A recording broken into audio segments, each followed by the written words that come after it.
एक बार की बात है, एक गांव में एक लड़का रहता था। वो लड़का पढ़ाई में बहुत होशियार था, लेकिन उसकी पढ़ाई नहीं हो पाती थी क्योंकि वो लड़का अपने घर को भी चलाया करता था। वो रोज अपने खेत में जाता, दिन भर वहाँ काम करता और शाम को घर वापस आकर थोड़ी पढ़ाई कर लेता था।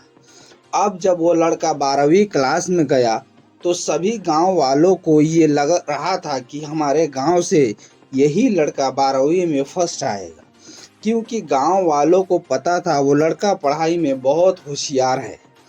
तो 12वीं का एग्ज़ाम आया।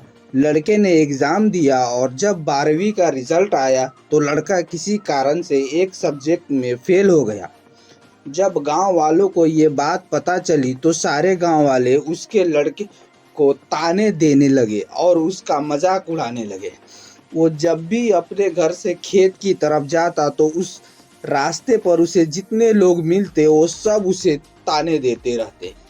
लड़का लोगों के ताने सुनकर बहुत परेशान हो जाता और ये बात वो अपने उस्ताद को बताता कि उस्ताद जी, मैं जब भी अपने घर से खेत की तरफ जाता हूँ तो उस रास्ते पर जितने लोग मुझे मिलते हैं सब मेरा मजाक उड़ाते हैं।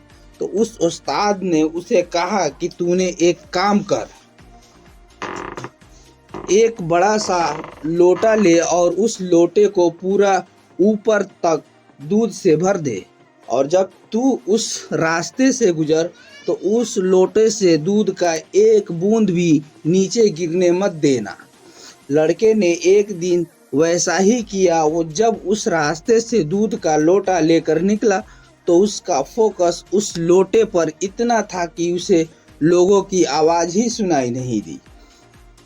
वो इतने ध्यान से उस लोटे को लेकर चल रहा था कि उस लोटे से दूध का एक भी कतरा नीचे ना गिरे।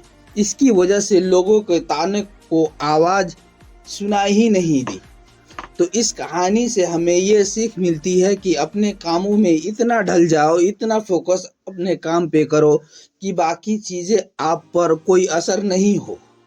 जैसे कैमरा अपनी इमेज पर फोकस करता है और बाकी चीज़ों को ब्लर कर देता है, तो बस आपके भी उसी तरह